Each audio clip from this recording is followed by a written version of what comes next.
Hi, my name's Mark Stallard and welcome to Little Green Man. This is the first of a four-part series about KPMG and how it is going to set the stage to destroy Manitoba health, push aside mental health and elder care, undermine your public schools, increase homelessness throughout the province, and increase student debt. And all this at the invitation of the Progressive Conservatives of Manitoba. It's going to happen because they've already been instrumental in doing the same thing the world over. And most recently in the United Kingdom with the collapse of Carillion. Now in part 2, I'll detail the highlights of KPMG's long history of tax avoidance scams, negligent audits and other unethical activity. Was it just ignorant incompetence or knowing corruption? And in part 3, I'll outline what KPMG's audit has already done to Manitoba and the devastation that is coming in the very near future. And in part 4, I'll talk about the beginnings of a plan, a strategy to prevent KPMG from further meddling in Manitoba's public services. We have to ensure that they don't do to us what they did to the hard-working people of the United Kingdom. So what did KPMG have to do with the collapse of Carillion? In case you missed it, I'll recap quickly. In January 2018, just a few weeks ago as of recording of this, Carillion, a multinational corporation, was in the news. Headquartered in the UK, it was a poster child for privatization the world over. But the poster child seemingly overnight became an embarrassment to all neoliberals everywhere because it was forced into liquidation. It failed, and it failed in a massive way. This was never supposed to happen. Conservatives tell us that only government-run services are supposed to fail, although they never do. Private companies are supposed to be invulnerable, strong, capitalist strongholds that must be raised up on a pedestal and practically worshipped. However, well, that's just propaganda, a political lie. Because pretty much all private companies that take on public services fail in some way. On average, they cost about 40% more than when the government runs the services itself, by itself. But Carillion was the biggest failure to date. The devastation it leaves behind includes thousands unemployed. Almost 30,000 people risk losing their pensions. Schools and hospitals half-built, and several operational hospitals may be shut down. And the British taxpayers are left with the bill. A whopping £200 billion sterling. That's about $340 billion Canadian. That's a billion, with a B. And how much will Carillion pay? Well, almost nothing. Because Carillion is a registered corporation with limited liability. So the rich people that own them will be just fine. And to neoliberals, that's all that matters in the end. And now I come to KPMG's part in this. In March 2017, KPMG signed off on the annual accounts of Carillion, saying they gave it a true and fair view of the state of the company's affairs. For this, it got paid £1.4 million, plus an additional £1.4 million of fees. One might argue, well, Carillion is a massive multinational company and KPMG were bound to miss something on a single audit. But no, they audited Carillion every single year since it was founded in 1999. They knew this collapse was coming. Unless they didn't do an audit at all. And maybe it was a fake audit, half an audit, a tiny bit of an audit, or they completely conveniently forgot a big chunk of the company that they should have audited. So after 19 years of audits and 10 months after KPMG last gave it a clean bill of health, Carillion completely collapsed. It blows your mind how anyone can take KPMG seriously. There must be another reason to hire such a failure of the corporation. There must be. And yet, we're supposed to trust them in Manitoba with our healthcare.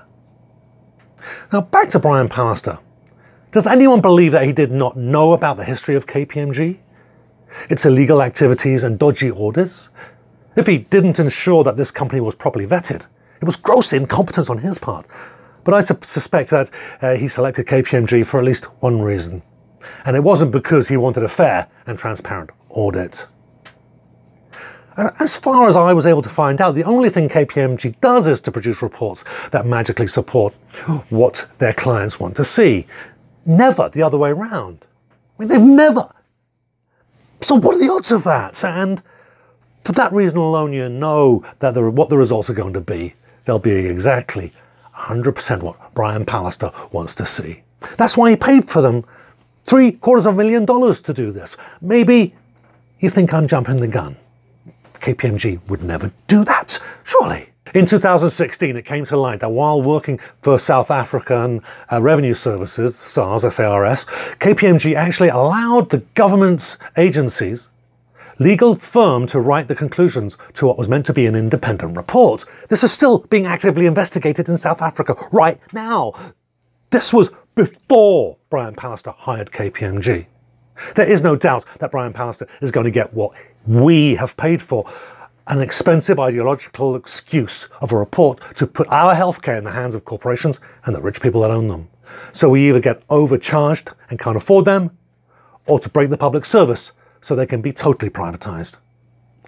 And how much easier would it be to do that if the report's conclusions coincidentally say that's what should be done? Because apparently someone should be making a profit from your suffering. But I'm getting a little ahead of myself.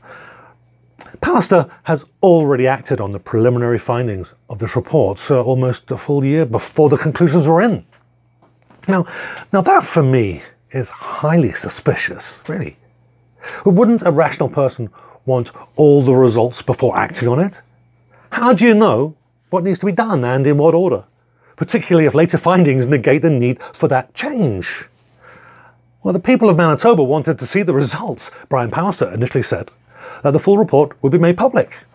Then, in April 2017, Brian Pallister said he can't release the fiscal performance review because it contains proprietary information, and that KPMG owns the information. His hands were tied. Yet, CBC found that the tender documents that KPMG filed, they filled this out and signed it to get the contract, that those papers state that they had to agree to the information from their findings becomes the property of the government. Let that sink in a little bit. And then, because he'd been caught in this lie, Pallister said that KPMG reports constitutes advice to the cabinet, which is exempt from the Freedom of Information legislation. That's convenient, isn't it? But now, in 2018, he's released most of it, he claims. But what has been released was greeted with complaints that it is unnecessarily confusing. It seems that if someone feels forced to show you what they've been hiding for a year, they don't want you to see it. So they find a way to obfuscate it by making it confusing, or at least the public version anyway. Or does Brian Pallister want to write his own conclusion? As I've already shown you, KPMG has a history of doing that for governments. An honest politician with an honest survey would do the research and then after deliberation design a solution to fit the problem. But then the conclusion has already been decided. The journey isn't just a waste of time and money, it's an exercise in deception and manipulation. Now, when all that matters is pushing through policies that forward an ideology regardless of the result, there is no room for honesty and truth. And all that will be left is a pile of unfinished schools, run-down hospitals, and people dying at home without healthcare.